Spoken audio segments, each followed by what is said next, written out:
Hey, what's going on, everybody? I feel like I should just be quiet. I don't know why, because it's quiet. It's just absolutely peaceful where I'm at right now. Every once in a while, you can hear a car off in the distance or a dog barking.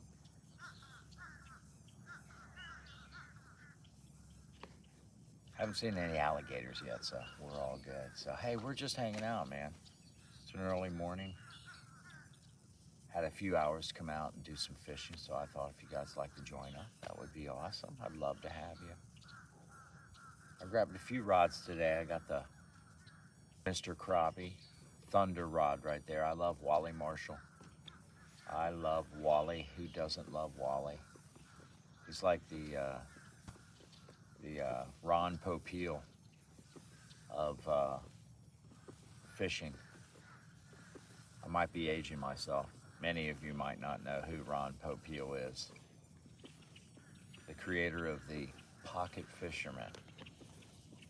Actually had a pocket fisherman. You go to put a hook set on a piece of bologna, that thing would just fold in half. It's amazing. I have an SJ833. This is one of the, if I were to grab a rod to bring out, if I only had a choice of a few rods, this is definitely one that I would use. And I have them all rigged up for inshore, really. We went out yesterday with Captain Mo. Had some great fishing on the inshore. So all of these are really just kind of still rigged up. Some inshore, but it works. Here in Florida, you can rig up on anything from red speckled trout, flounder, snook, tarpon, and then literally the same day come by and, or the same day, and go hit freshwater and go catch big bass. It's amazing.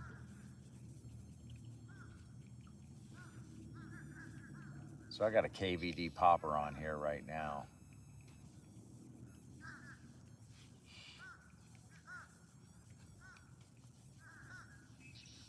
We're not really sure what's going on. So we'll try a few of these lures that I have tied up. All of these work very, very well in both salt water and fresh water. You might have to change the hooks out. Going into salt water, and if you're not very, you know, good about cleaning your equipment off after you leave the salt water, you might want to put some saltwater hooks on there. But as a general rule of thumb, everything that comes out of the salt gets rinsed. I mean, hosed down like they're going to the county. You know what I mean? Up against the wall. You're gonna get hosed. You guys need a bath. You stink. Like that scene in Rambo, where they turn the big fire hose up on him. That got everybody really excited. Stallone knew what he was going to do. He had every lady watching that show. They didn't necessarily care for all the violence, but they loved that scene where he was showing some backside. What's going on, everybody? Hope you're doing good. I am fishing for just absolutely anything that wants to fight. I'm out here picking up fights right now. So we have some crappie rigged up. A lot of the stuff's just rigged up from what we had out on the inshore yesterday. So I am using right now, I'm using a KVD popper. And we have, what else we got on back here? I got the Sixth Sense Divine Swim Bait we have back here. I'm going to try out. I have some speed, let me see what else we got. We got some speed worms back there, Ultra Vibe speed worms. And some Z-Man lures, things like that. Most of it's saltwater baits, actually. I got some hard waters, or some hard baits back there as well. Some like jerk baits, devil's horse, things like that.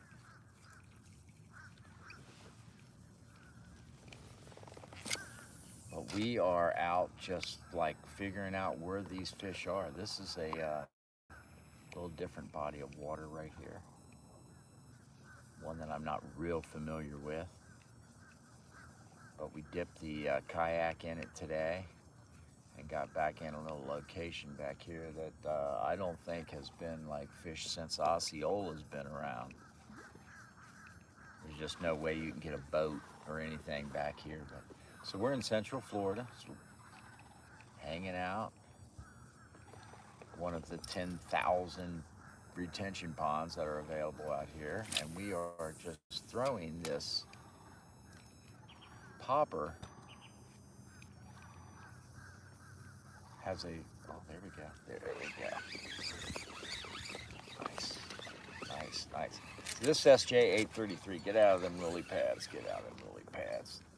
She sent some lily pads, we gotta go get her. It's SJ833, which is an 8 to 12. Come here, little fella, come here. So I tell you what, man, these, look at you, little guy. Look at that, there's something about those poppers that are just gonna get them, you know what I mean? Hold tight, it's gonna require a little surgery, my buddy. I'm gonna take this out of your back end. I'm gonna take this out of your front end. Okay, hold tight, hold tight, hold tight. You're gonna feel a little pinch between the cheek and gum. Okay, there we go.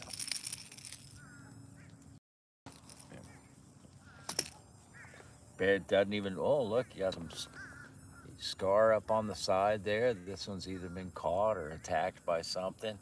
But hey, buddy, you're doing so good so far. Hopefully that was your first ringer. Got a little open in your mouth there, so if I see you again, I'll know who you are. Got definitely, I love seeing fish that have sort of a design, you know, not a design, but you can see where there's a little, you know, war wound right there. So I'll remember this fish. Love you, buddy. Get out there, keep living, man. Let them go, let them grow. I think it's really fun.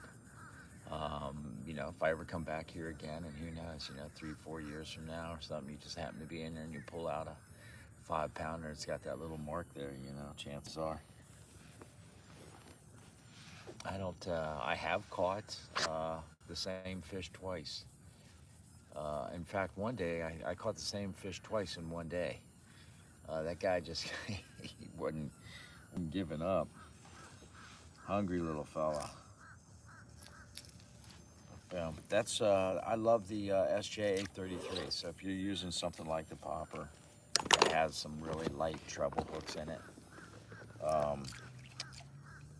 It keeps them pinned very, very well. The SJ833. This is one of my ugliest rods, literally one that I built.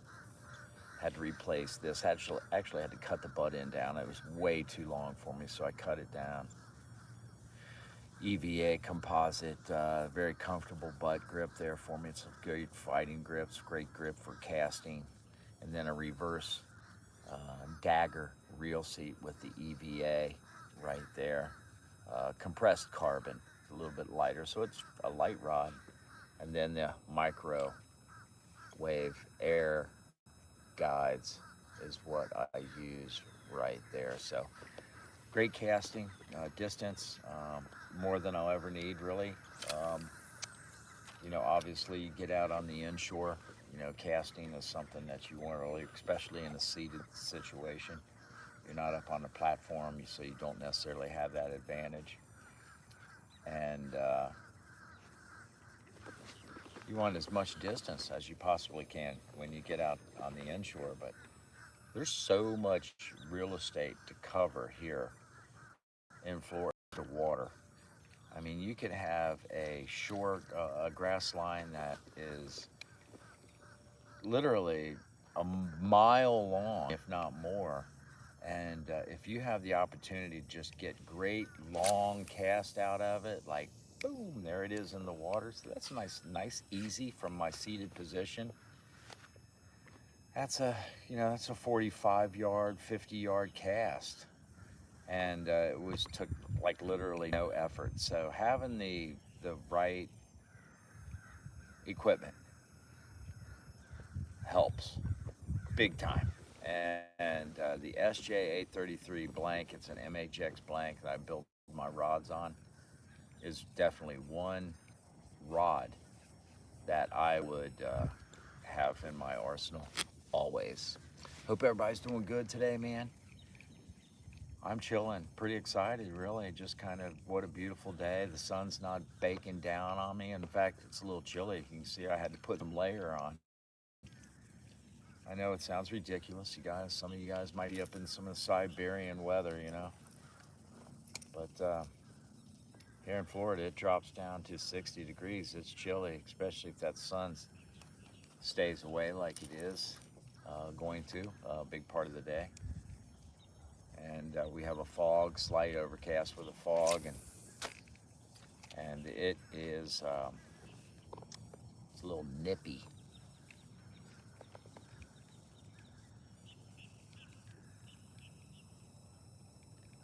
Just popping this cork here, or not a cork, but a popper.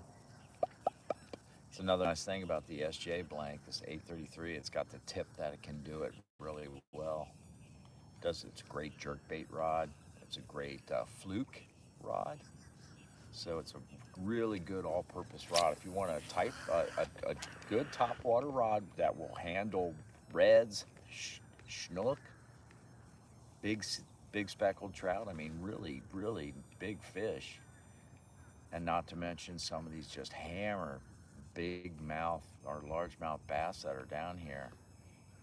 An SJ blank really, really does well. SJ meaning spin jig.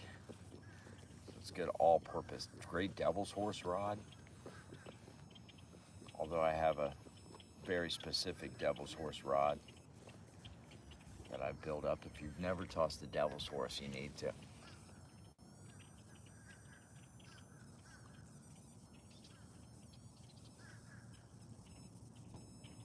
Oh no.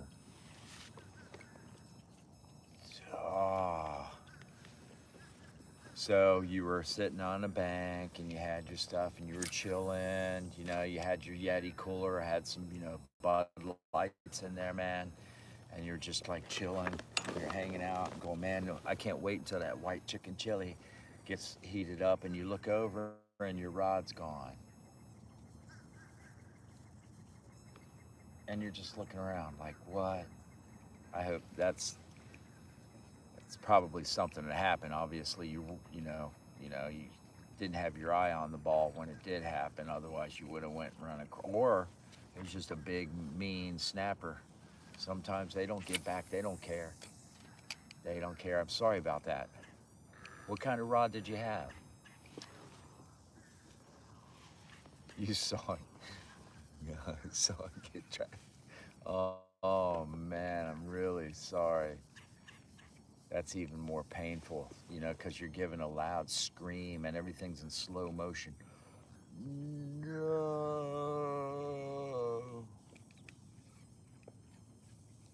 Sorry about that, man. Shakespeare.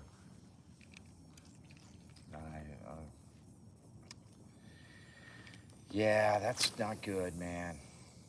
I have lost many of rods, and I do a lot of kayak fishing. I just love kayak fishing. And you really do need to tether down everything, especially your custom-made fishing rods. And I've got one in Lake Barkley. I have 3 in Stone Lick Lake. After tipping, it's the only time I've ever tipped a kayak, knock on wood. And I have 1 in Mills Lake. I have a rod in Lake Momo.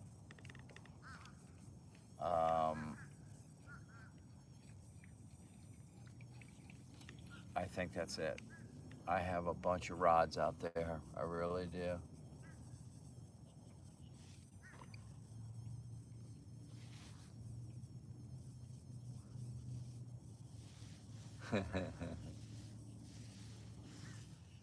So you're, what you got going? Let's see that.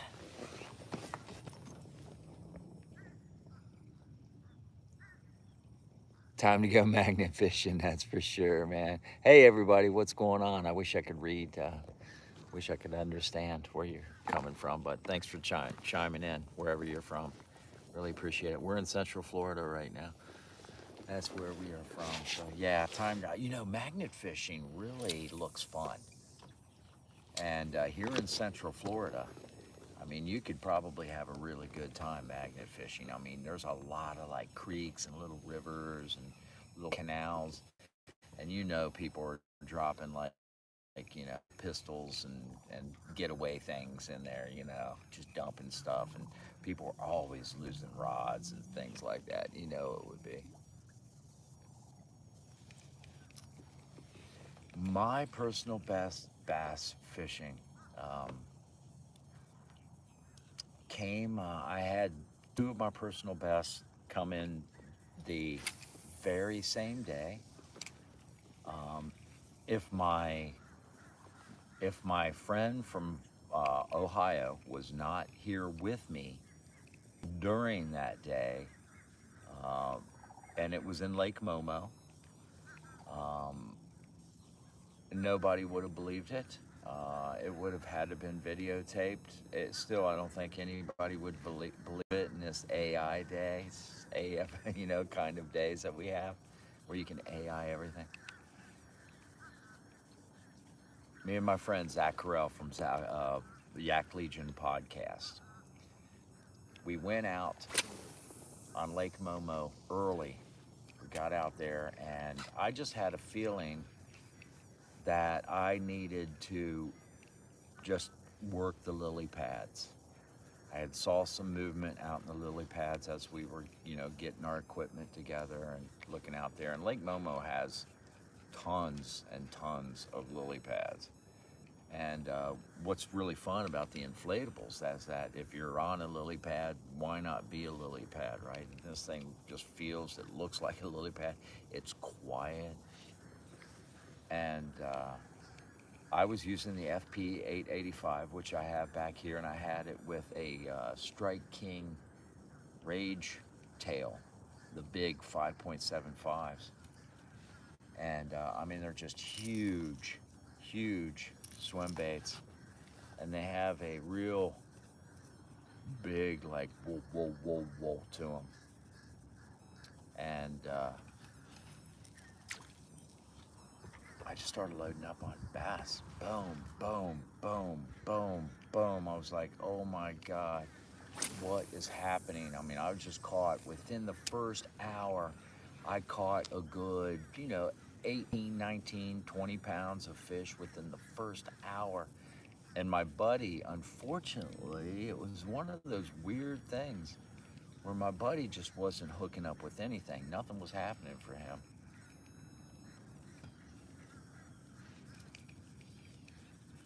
And I just kept catching fish. That poor guy, I'm thinking about it now, just thinking how miserable it was for him.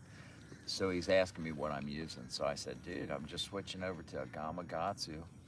I had a 1/4 ounce underbelly weighted hook with a spring lock on the front of it with the Texas, or the Strike King Rage tail. And so he loads up with one. I actually gave him the same one I had, was using the same type. And still, he just, for nothing, he couldn't, there was nothing that wasn't working for him. And that's bass fishing will do that, you know. Um, Not everybody using the same lure is just going to perform it the same way. I don't, it's just a weird thing about it. The way we move it, the patience we have. Maybe we don't, maybe we're moving it fast, maybe we're moving it slow, maybe we're letting it rest. Whatever we are doing, how we're casting it, how we're, if you give it to 10 people, you're probably going to get 10 different results.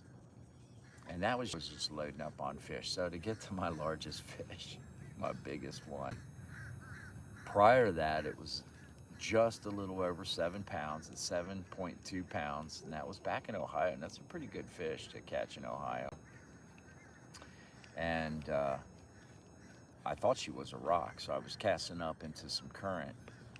We worked our way up into a creek.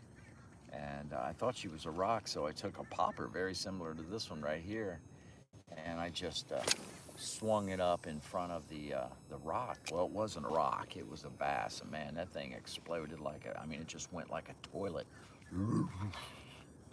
And 7 pound, 2 ounces. It looked like she was about ready to call it.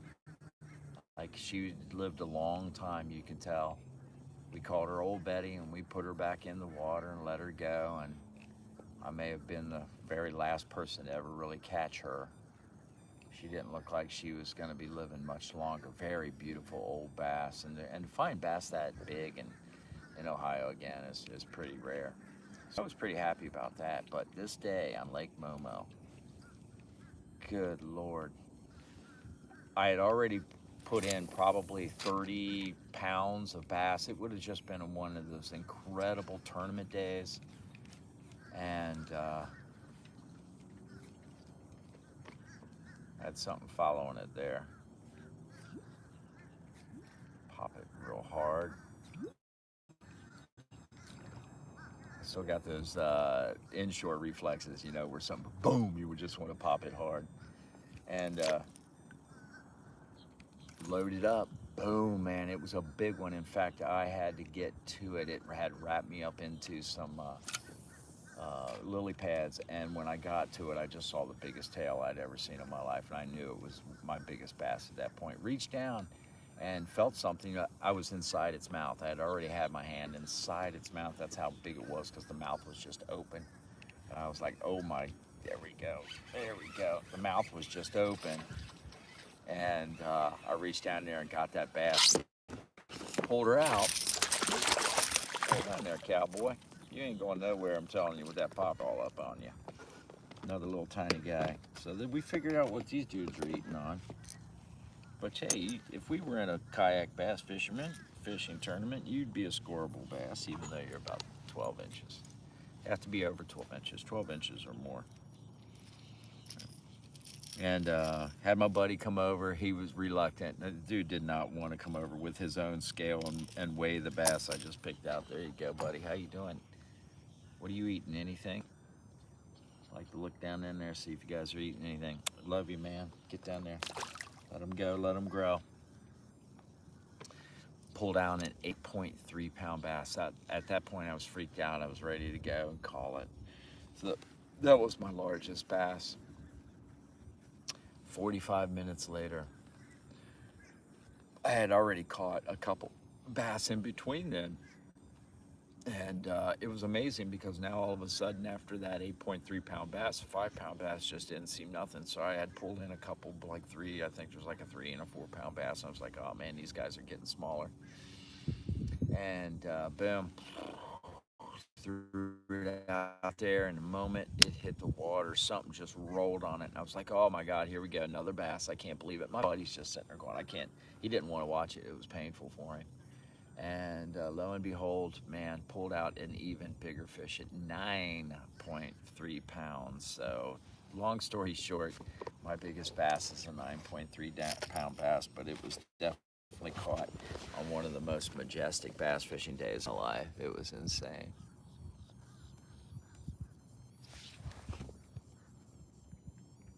There's something behind me. It just jumped in the water. You got a salmon today. That's cool, man.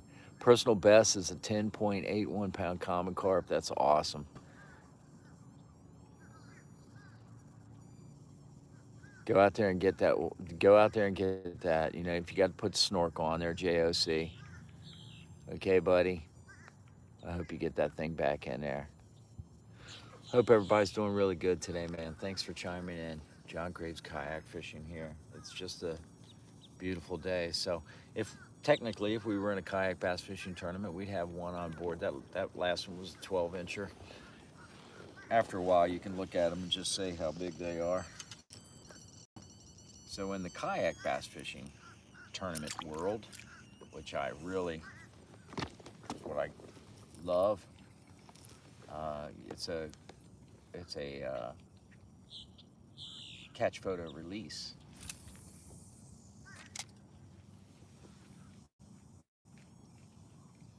We're going to continue popping this guy. So far, smaller male bass seem like they're enjoying it.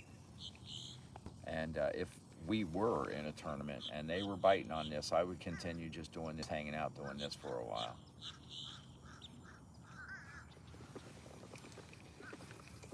And the nice thing about the inflatables here, man, this is a Hobie inflatable. I know the word inflatable kind of, ooh, inflatable, um, it, it, it can, it makes you think of like a pool float inflatable. And so when you think of that, you're thinking of something pretty cheap and uncomfortable. But it really is built more like like a raft you would go down, the Ocoee on. You can be bouncing off rocks and stuff like this. It's a pretty durable watercraft, and I've been using these for a long, long time because they're just so convenient.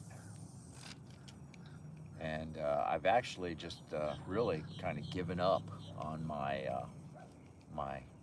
Pro Angler 14, which is like a mini bass boat basically, and switched over to my tournament fishing on the inflatable here. And there's a few reasons. I'm showing up in my sedan, which is good on gas compared to a truck pulling a trailer. And I know that's we have to travel 2-3 hours, sometimes longer than that, to tournaments. That's just in state with the regional tournaments that we're doing. Or if you want to travel up and down 75, you could be going for 14 hours, and that's a lot. And if I can pack that stuff in my sedan, my Sonata, that gets on average like 45 miles to the gallon. It's a hybrid. Are you kidding me? So I can put this actually in the Sonata. I can put all of my fishing gear in the Sonata, every rod that I need in the Sonata, clothes, food. I could pack it in there, tent, if I'm gonna camp out. Really don't do too much of that kind of stuff anymore. I'll be getting a room somewhere. I don't mind. I don't have to have an expensive room, but I need a room where I can shower, chill out. Back in the good old days when I needed to save a few dollars, I'd be sleeping in the back seat or something like that, or in the front seat. Just, oh my God, miserable. Tournament miserable, man. Wow. The things we do. So as a general rule of thumb, if I'm coming out here on a tournament and I need to just run through, I have no idea what these waters have. I can speculate, I can kind of figure it out, I can, maybe be out here pre-fishing, but if I've never pre-fished this place before, I don't have any electronics, I don't have any idea how deep the water is that we're in. Sometimes you can get over some very deep holes in these retention ponds, but most often it's an average of 4, 5, 6 feet, 7 feet maybe. An average, they're pretty shallow and they do have some deep spots. I could be wrong on the average depth, but it's not much more than that. So with this popper that I have and this SJ blank, I can just cover some real estate. That, boom, guys, I gave that one a little effort. That's well over 50 yards. So that's 50 yards of real estate I can cover. I can sit back here, pop this thing, draw up some noise, a little attention, sort of like ringing the breakfast bell. The breakfast burritos are out, guys, at Wawa. I'm not sponsored by Folgers, but I probably should be.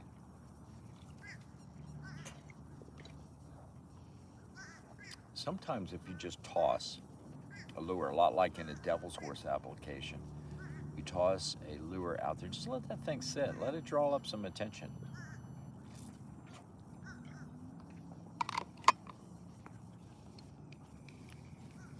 Bring your line up and then pop it.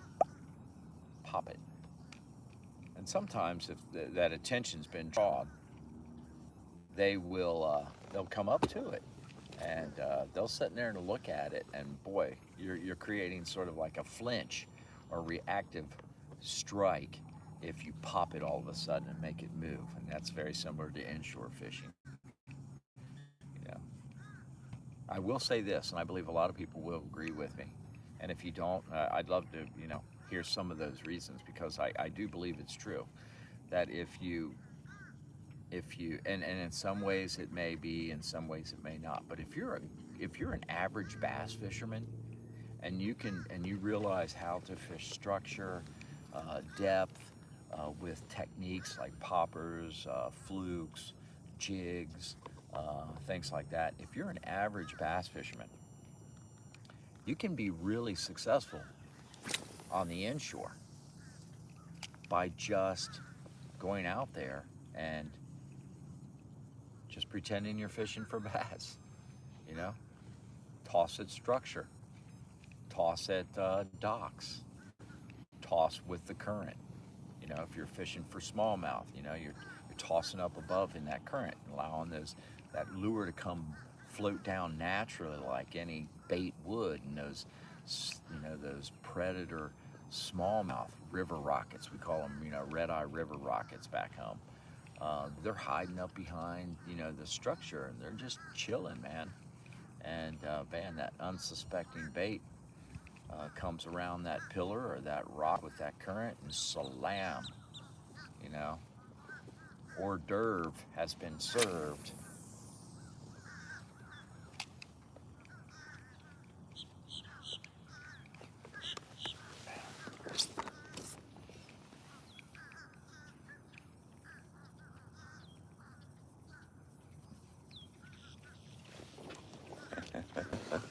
Yeah, he little tiny guy he was. We just got the popper's been pretty good today, actually, so far. DOA, I tell you, I love dead on arrival lures, which is a really unique lure company. I think they're located down in Stuart, Florida, but Mark, uh, the creator of DOA, I had the opportunity to meet him at Houston Fishing Show, and he turned me on to one of the lures that they have, one of the best bass lures I've ever had. And in fact, I got one back here. It's the Poodle Turd, the PT7 Poodle Turd. And while we're at it, let's just go ahead and load that bad boy up, because this is going to bring in the big fish, is what this one does. Bear with me for a moment. I think I got it in here. Let me see if I got my terminal tackle. There's my terminal tackle here. Oh yeah. And you can see why they call it a poodle turd. This thing's got sand all over it, because it looks like a poodle turd. It's shaped like a little poodle turd. All right, so let's see what happens. This is actually one of the best walking the dog baits I've ever had. I mean, this thing walks the dog by itself. So you can literally toss it in the middle of these lily pads, because you can tie this. I'm tying it straight to braid. It's got an 8/0 extra wide gap hook there. It's got a rattle in it, and it just has a great walking the dog action to it. So we'll tie this thing up. I'm gonna tie it straight to braid. You definitely need a big stick for this one right here, because if you're gonna, after something in the thick of these lily pads, which is what we're gonna do, I'll ride right up the lily pads and set there, and we'll bang around.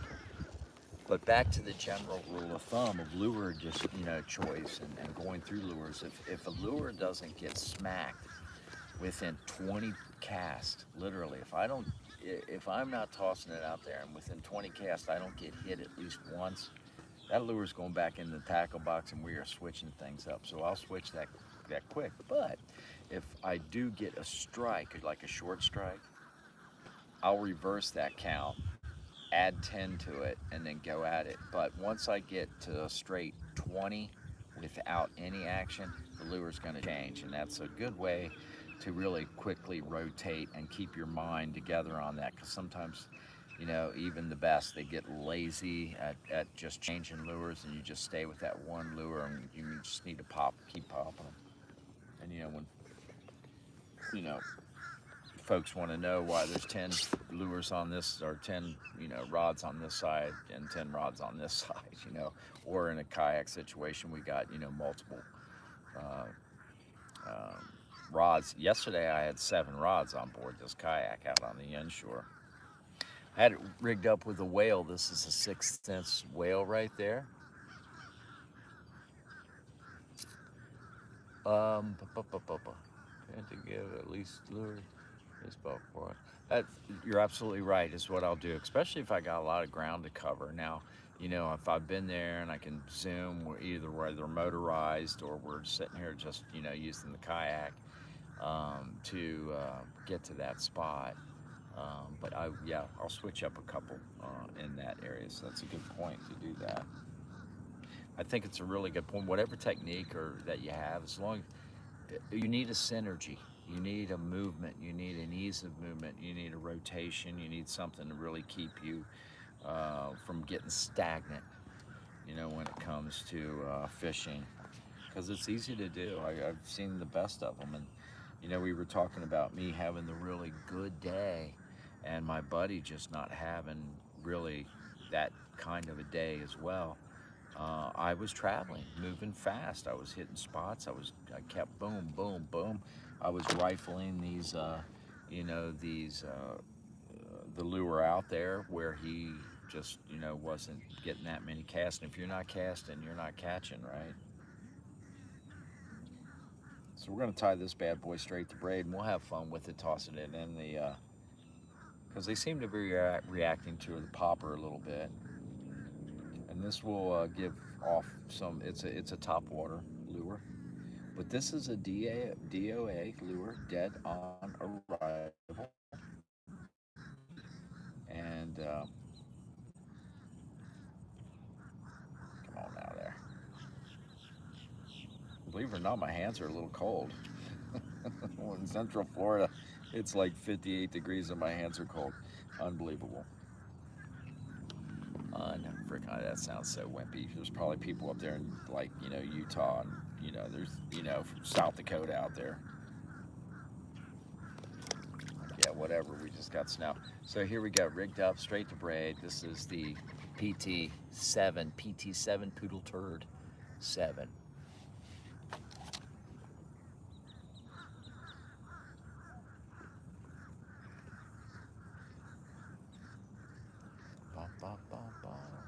Yep.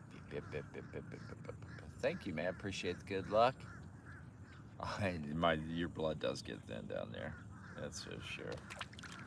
Now, even though this is my FP 885 flipping and pitching stick right here, this is the battle rod right here. This is what I've caught all my personal best on. If I did not have this rod, I probably wouldn't have got those. Even though it's a flipping and pitching stick, it's a 7'4". It's a 12 to 30. So I go from an 8 to 12 back there with my SJ 833, then a 12 to 30 with this rod right here. And even though it's a flipping and pitching stick, that right there is a 50-yard cast effortlessly. I put nothing behind that. So all I'm going to do is pop this thing, easy peasy. It's got a mod fast tip, so it allows me to do it. Pop it right up over these lily pads. Now if I get cut in a butt crack of one, I just pull back and there we go. I just pull straight back with it and it'll pop straight up over that lily pad. Technically, that's what it does. So this is actually a saltwater. We're really caught in it now. This is a saltwater lure, but it's great for, we're caught now. It came out, when that EWG hook pops out of the top of it, it'll get caught up in a lily pad. So let's just get over there rather than, I can pull myself over there. This rod's capable of doing that. And I can just tug myself over there. Now I'm gonna kick up my Mirage drive. That's gonna bring my fins up to the bottom of this so I can just scoot up over the top of these lily pads relatively easy. That way if I had to get to a big one that was in here, I could do that. And boy, we are caught on something.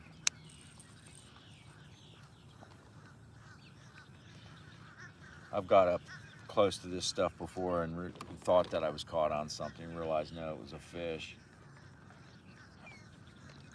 Come on, come on, come on, come on. There we are. So that's why you need that. I got a 15-pound braid on there. That's really all I need, because you get caught in these lily pads. Literally, they're like leather strips.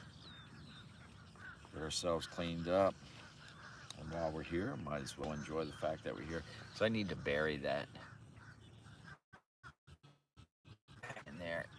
Now, if I was out in the open salt water, I wouldn't bury that hook, but if we're gonna make it, and it's been used and abused, we'll say that as great as a lure they are to use in the salt water and in the fresh water, like for big bass, they're very vulnerable to tearing up.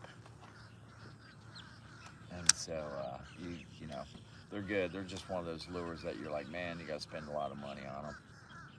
You know, you get 3 of them for $10, and you get one EWG hook set up with the rattle in it. And then you can switch those with the other one. The other ones that, you know, gone bad. They have a lot of different colors: green pumpkin, the white, classic white head and white and uh, red head with the white body, and it works really well. But all this is doing is just really popping up over these lily pads, and if there's something in there, it's going to bite at it. And again, it doesn't take much to walk the dog. As soon as it hits the water, you just like pop this like 15-pound braid. It'll just sit in one spot and move back and forth. That's what's really cool about it. But you can get cast, long cast with it, so you can cover a lot of real estate. So sit here and just pop it. Or, you know, there I am, and I'm 45 yards away, and it's not moving anywhere. I'm just sitting here popping it like this, and it's just in that one. So, you know, it'll work that distance really well and really slow. So it gives you a lot of opportunity to you know, drum up some attention. And, you know, something that, you know, a dog, walking dog style bait will move quickly toward you as you're moving it. This one just sits in one spot.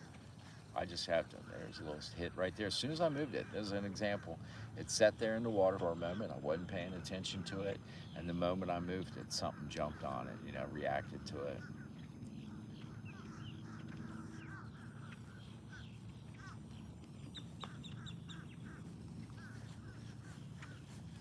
We loaded up on some fish yesterday. We got speckled trout, we got reds, we got mangrove snappers, and all of them caught on the NLBN dealer exclusive color that Mudhole had available. And what a lot of fun. It was just a lot of fun to go out there with the lure. And you don't have to change it, and you're catching multiple species on it. It was great. Schnook, I caught 2 schnook, 2 mangrove snapper, ladyfish, which was a great fight. Slimy little gal she was. And mangrove snapper, did I say that? We had some fun. Captain Mo was very successful. He caught some fish.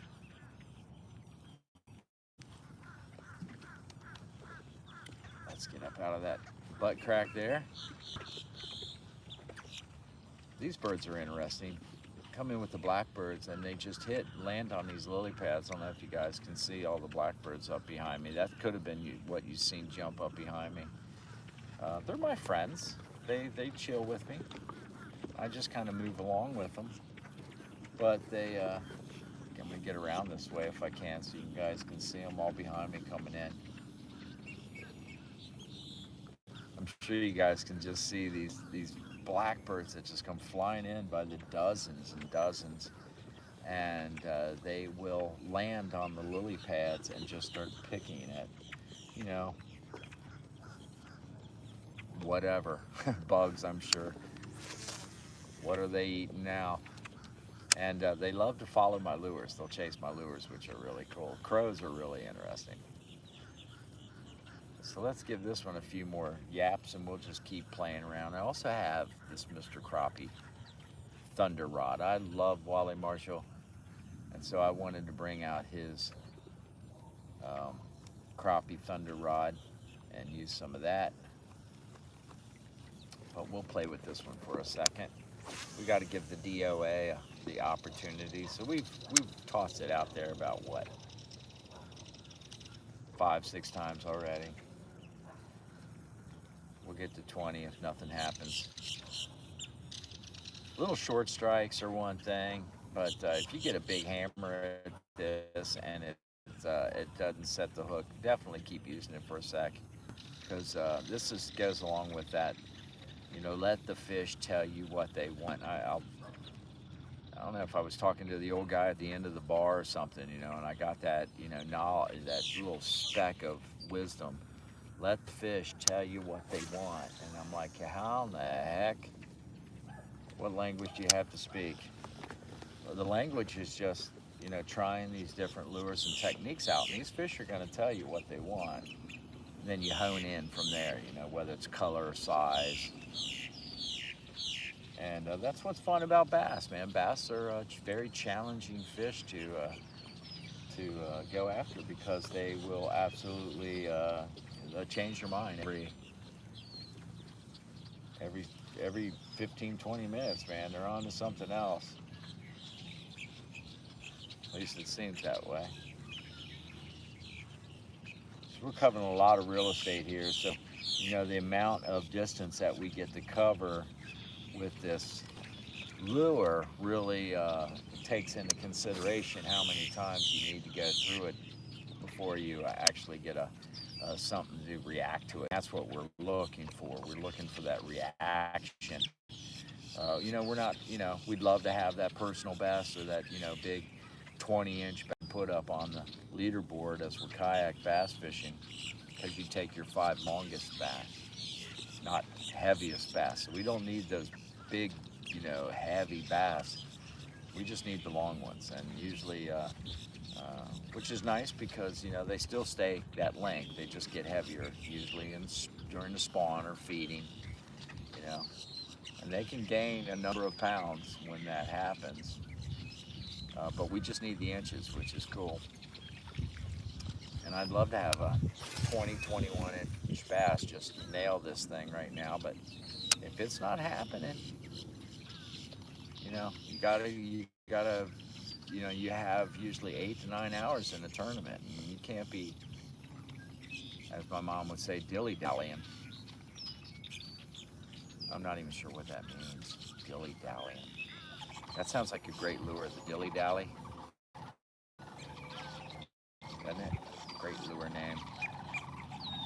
Oh, you ever use the old dilly-dally? It's got to have chartreuse in it. It's a dilly-dally. It has to have chartreuse. I had the Chickamauga Crappie Club come up to me, and we were having fun talking. And one of the buddies in their club, which had a number of beers in him, just kept saying, if it ain't chartreuse, it ain't no use. And there's some truth to that, That was fun. I had fun with the Chickamauga Crappie Club. But yeah, speaking of crappie, there are good crappie in here. And crappie is always fun to catch. I love catching crappie.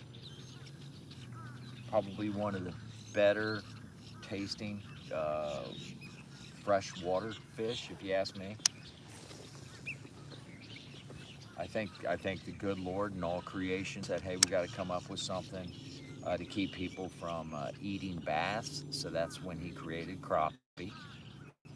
I think that was one of the last things that he did on the 7th day. It's like, what else we got to do? Can we get this done, wrapped up? What about the bass? People are going to be eating the bass. So let's, I don't know, Crappie.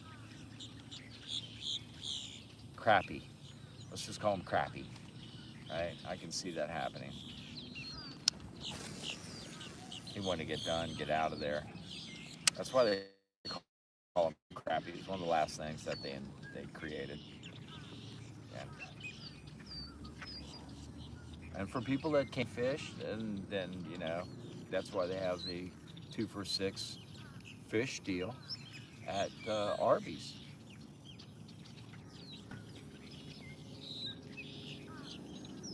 Oh, there's a nice little reaction over here. Something's going on. Now I'm going to toss up behind that. I'm going to bring this up to it. That was a big fish. Now we also have, there's bowfin, there's gators, there's bowfin, there's pickerel. You know, oh, grab that thing. Okay, so there's something in there. Just took a little shot at this. Let's send in the little something else real quick. Well, come here. That wide gap hook is so big that it's falling right out of my hook keeper.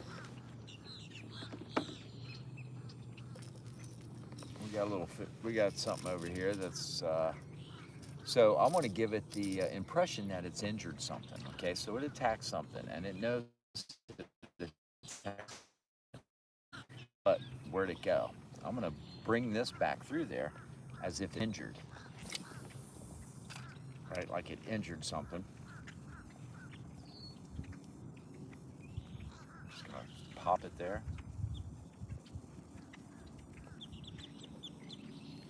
It should get attention.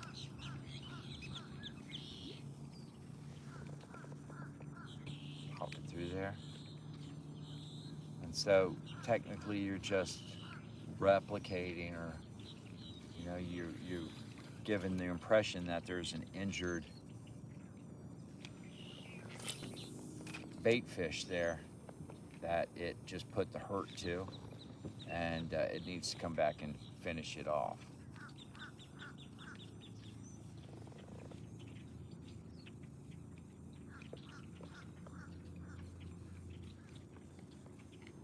I'll throw this one in there a few times. And you can use anything. You can use a lot. You can use a different soft plastic, but very seldom will, from my experience, will bass strike at that same lure a couple, you know, more than a couple times. You know, it may a couple, but very seldom, just one time, and it's it. It's off to doing something else. I'm gonna throw this one more time over there and see if I just can't piss it off.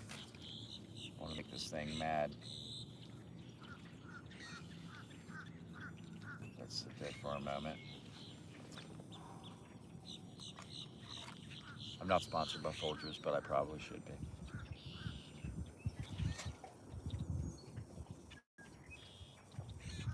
So let's sit there for a moment.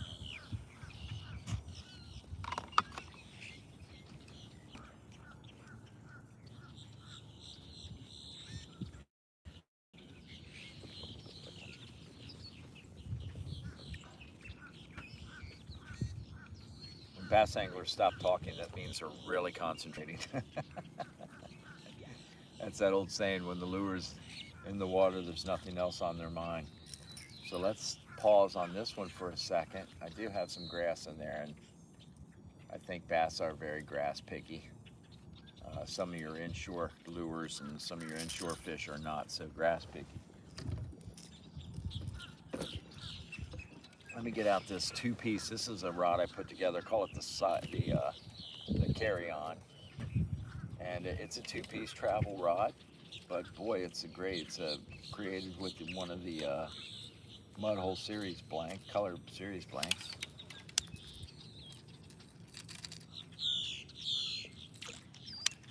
And it's a great little topwater. Spinnerbait, topwater, jigging.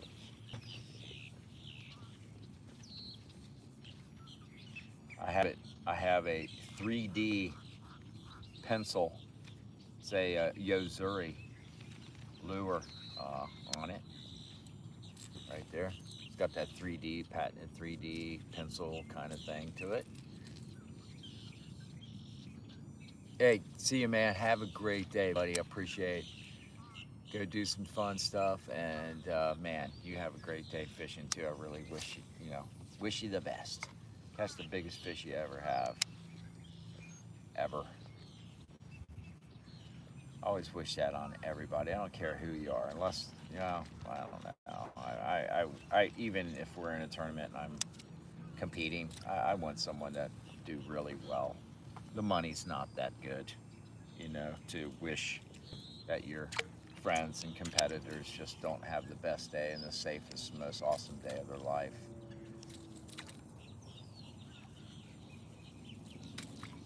There's no money that replaces that right there. So let's cover some distance with this bad boy and see if we can't draw up some more top water. The water up here is pretty calm. We're in a good spot here. We're protected. So we have a really calm surface that's going on back here, and that's just a good time to pull out any of the top waters. But it feels like things are just moving a little slow right now, and that's okay. We didn't expect much. We'll toss this Yozuri a little bit and see if we can't draw up a few on there.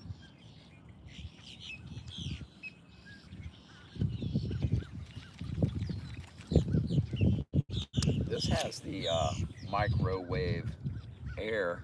You guys can see them there. This is the bait casting microwave air guide set there, and I love microwave design and what it does for the performance, the toss, the casting, the distance, especially in the spin casting setups.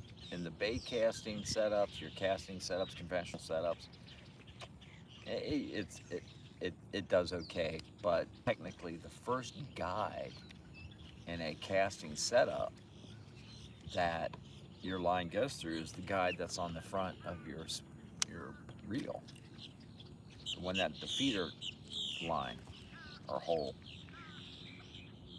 So you don't need big guides on your casting rods. So a lot of people go to the micro guides, which less weight on your rod, and they work really, really well. So not so much on the spin casting. You need a little bit more space. And the microwave guides on. I don't build a spin casting rod without microwave guides on it. In fact, I just sent one up to Indiana. Beautiful Phoenix, custom made Phoenix glass rod for shallow crankbait applications. The customer had ordered a Phoenix glass blank off of me for deep water fishing and put that together. He just absolutely loved it and wanted a blue glass blank now. So we put that together and just shipped that out this last. I wanted to be right there. Get out of there. Popped her. Just this last couple days, shipped it out, and hopefully they get that in one piece. Fingers and toes are crossed on that one, man, because shipping a rod through mail is scary. So scary for the custom rod builder, because one, you hopefully it gets there in one piece, but two, you don't necessarily want to build another rod. That's for sure.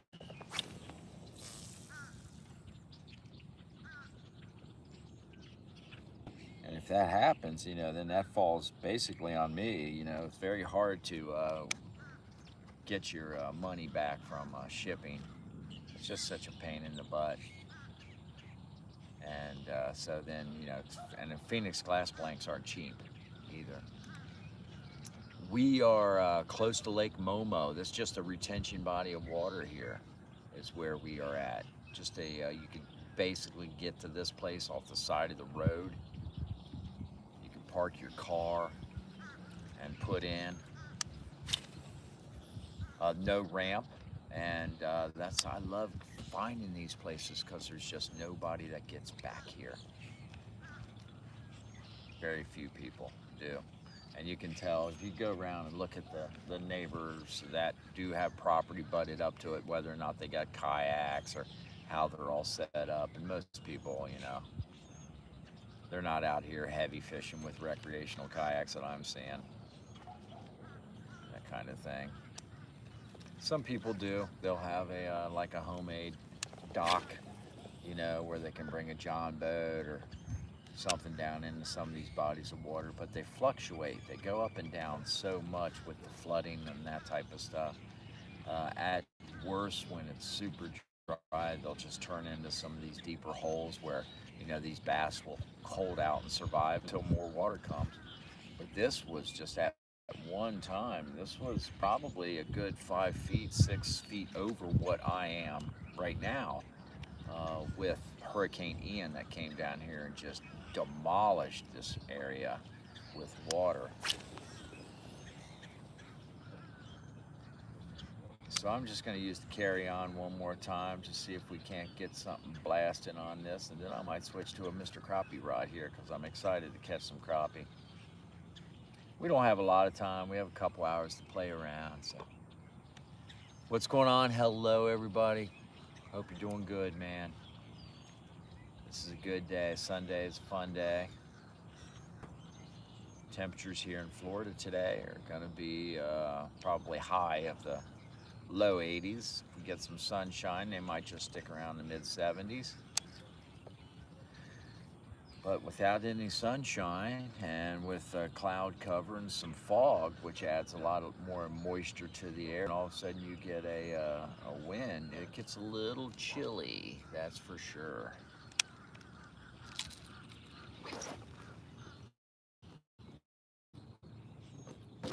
Okay, that was fun.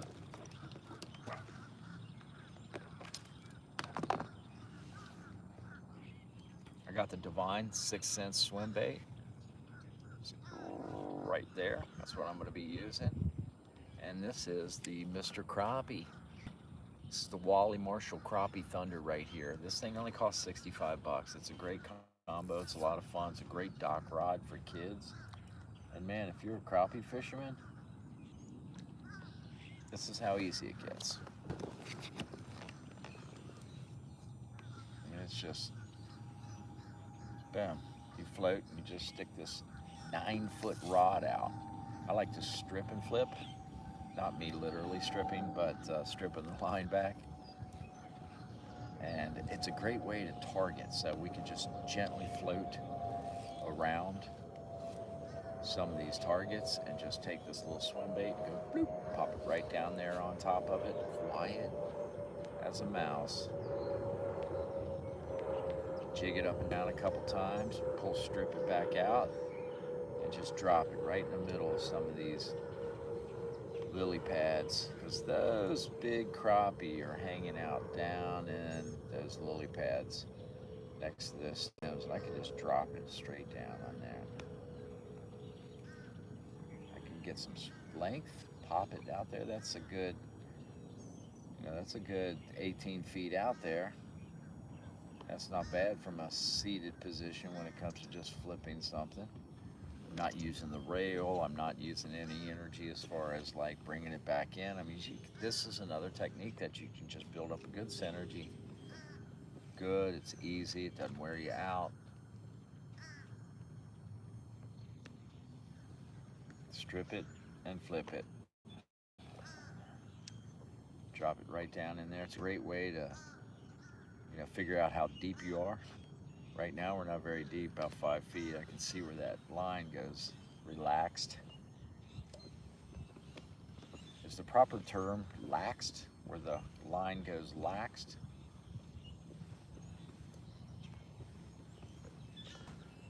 And we can just move around all of these little targets.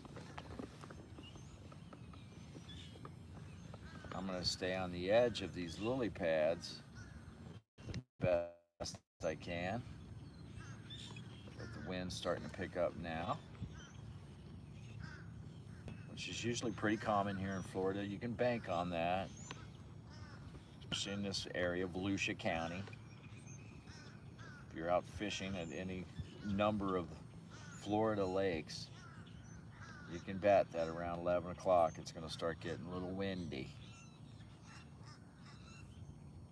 And pop this up and down. And the same rule applies with crappie too. If something's not jiving on what you're tossing at them, just change up a little color.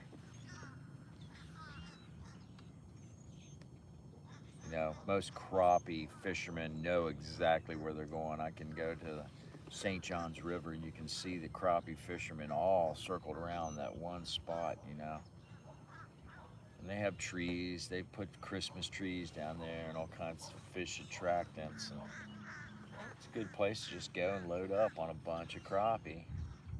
And they have big crappie. They got 2-pound crappie in the St. John's River. I have yet to catch a 2-pound crappie. That'd be a monster. I've caught some over a pound, but not quite 2 pounds.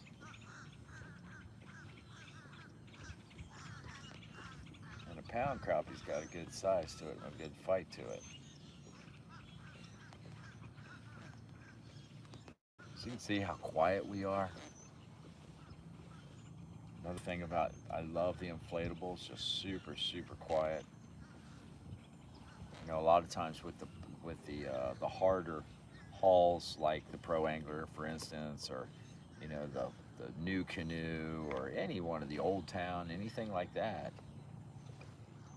you do have a water slap. You do have a sound of some sort as you're going through here. You'll hear a slap from the haul. It just doesn't happen on the inflatable here, unless you're traveling really fast. A lot of the stuff that I talk about, especially fishing, is getting down to the nitty gritty.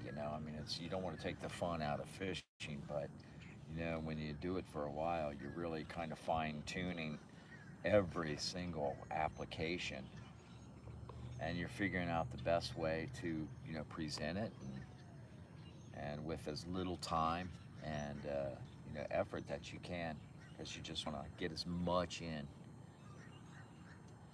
of presenting the lures, casting. There's days where I cast hundreds and hundreds of times and still not catch anything. Days like that. So we'll try this one a few more times, and we'll slap another little color on here. Let's see if we got something in there special. We do have some Wally Marshall crappie type jigs, but this has just always worked so well. This little Sixth Sense Divine swim bait. I like all the Divine swim baits, actually. Now let my line untwist there. See how it's twisting? I'll let that line get twisted out. I did this right above the water, and a bass came up and just blew it up. Like it was looked up and it saw this, and it was like, I want it. That was fun. There we go. Oh, there was a little something there. So we got something down here.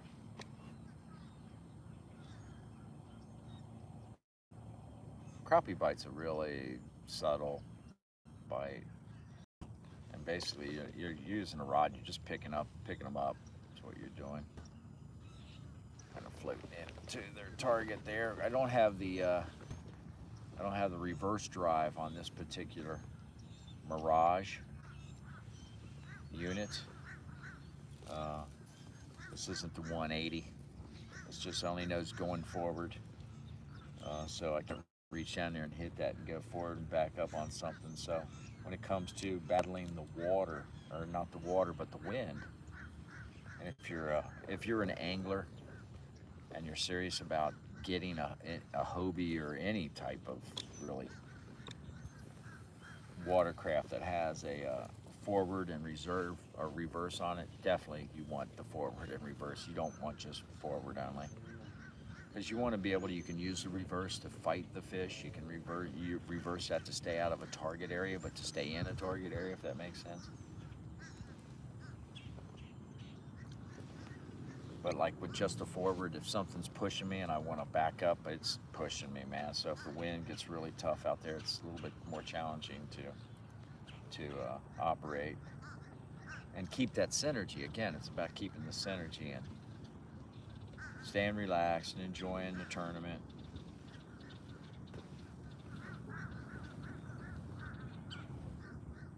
Now, right now, we're just Tokyo drifting into our targets, which is okay. As long as I get away, so I can get away from them pretty quick. I don't want to get bound up in the lily pads when I'm fishing the crappie necessarily. Don't be surprised if, big old bass goes after this thing too. That's happened. And it's funny because you'll hear this little reel squeal.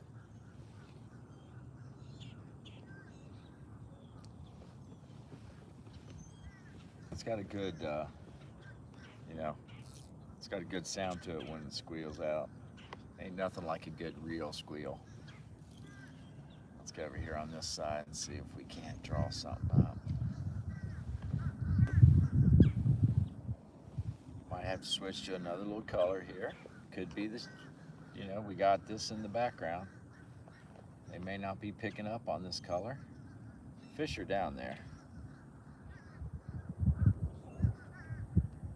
You can almost bank on that.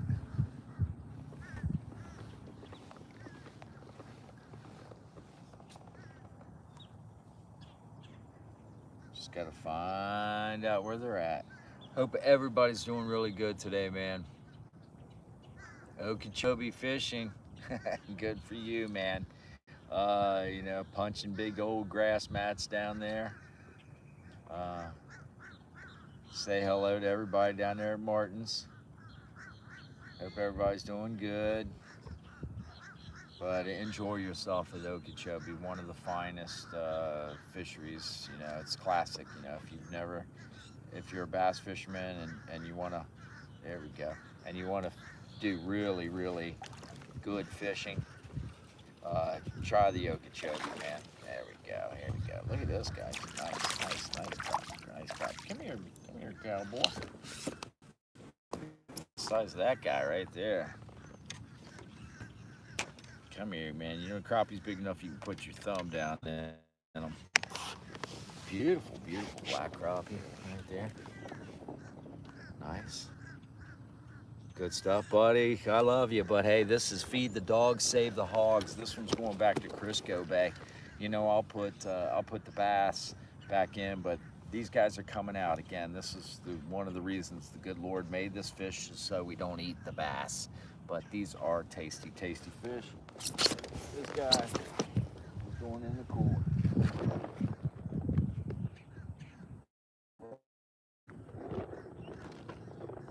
Get my drink out first.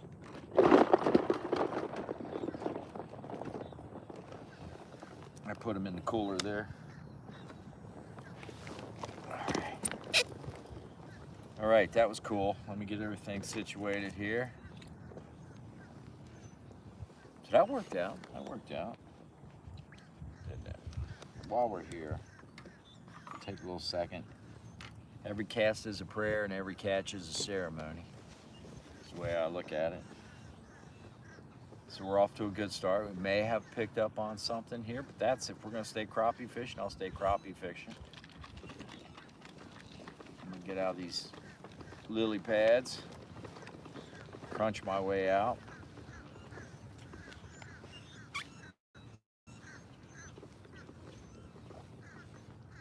I had this left over from yesterday at the end, the Inshore.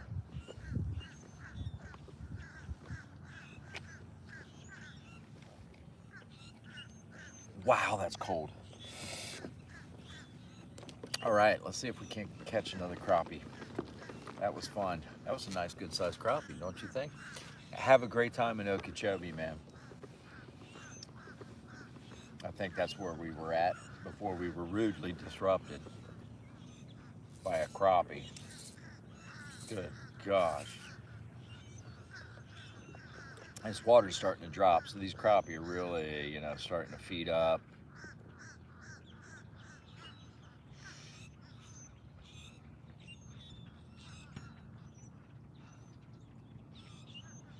Again, can't get any easier than this. You can see how I just got my finger. I've got my I got my left hand on the rudder control. My left index finger is stripping the line back, and I'm doing everything with the rod to control where I'm putting it. I don't know if fishing gets much easier than this. This is compared to what you got to do when it comes to bass fishing. This is a vacation right here, and it's a lot of fun. It's a lot of fun. A lot of fun for kids to learn this technique, and it can go on to become a tremendous bass fishing technique too. With a you put a FP flipping pitching stick and a nice big weedless jig, and just cruise around on your skeeter bass boat. Maybe you got a Phoenix, maybe you got a pontoon, maybe you got a bass craft, maybe you got an old town. It's not a, that's usually you tell the difference, and that's definitely not a crappie. Crappie don't fight that hard like a lily pad stem. So when lily pad stems come into your life, you do have to expect to probably lose a few of these jig heads. I'll I'll bring the line up to like a 10 pound. Keep in mind that you're in Florida. There are alligators. That water is still really warm. Wow, surprising. Let's get over the top of these lily pads and continue. Life is good, man. Life is good.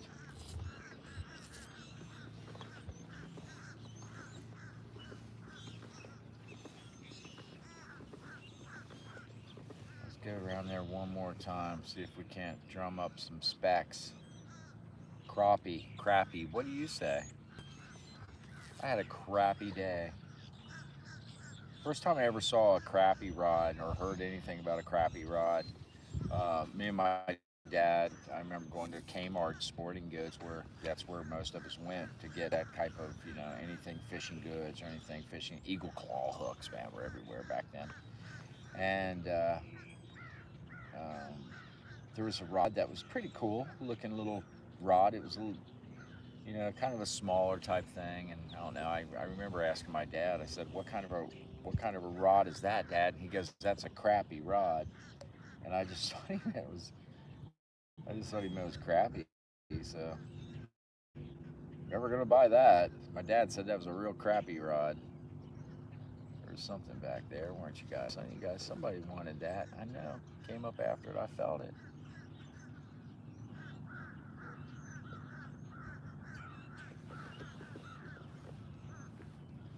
There was something over there.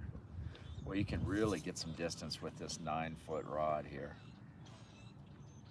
You strip out about 12, 13 feet of line, and man, you can really cast it out there.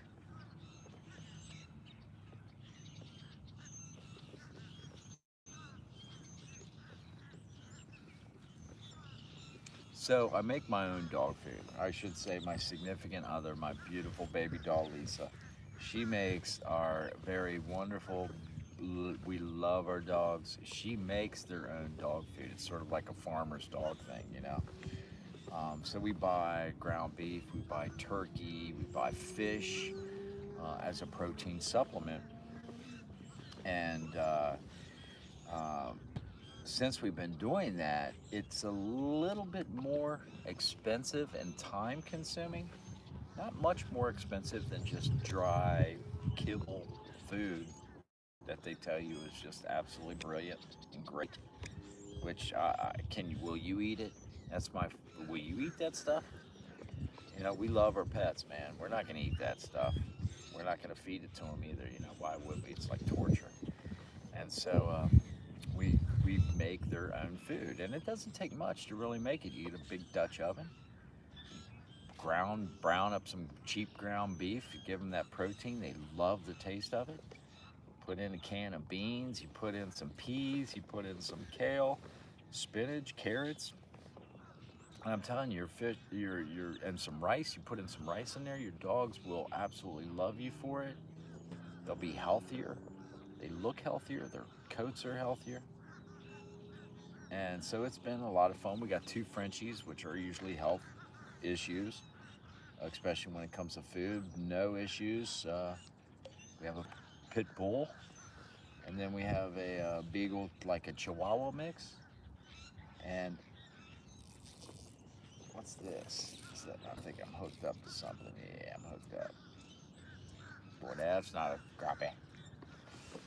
Um, but so I'll come out here and I'll fish for crappie, and I'll put, six, if the crappie are biting, I'll put 6 or 7 crappie in the cooler back there, and I'm gonna take that home and I'm gonna, that's a couple meals for the dogs as a protein supplement. So, you know, 6, 7 good sized crappie like that are gonna, return a pound, pound and a half of fillets, and that's $3 or $4 just saved there. $5 in protein supplement, good fish oils,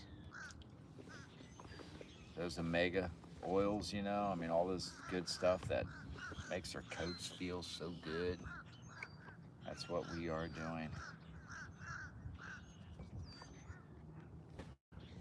That's what I do with the crappie. And plus, it's great for the bass. Crappie will just destroy a bass population. Absolutely destroy it. I think we need to get out in some deeper waters, and that's what we're going to do. Look at that, reeling. I love this thing. So again, this is one of my favorite fun rods. This is a Mr. Crappie Thunder there. If you can probably find them anywhere. Mudhole.com, you can find them. You can find them just about anywhere. Can't. Hey guys, listen, I'm going to get off here. Looks like my battery's about ready to say Bufangula.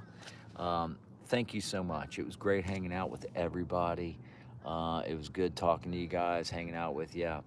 And congratulations on what you got going on and your fish that you've caught, and good luck. If you're out there in a kayak, man, think about things. I like wearing my PFD. I don't like going anywhere without it. I feel naked if I don't have this thing on. So, love you guys. Thanks for hitting that subscribe button, all of that kind of stuff. Thanks for the follows, the likes, and comments. If you have any questions at all, feel free to reach out to me, just direct message me or however. And boom, we'll get there. Thank you so much. Thanks for tuning in to John Graves Kayak Fishing. Over and out.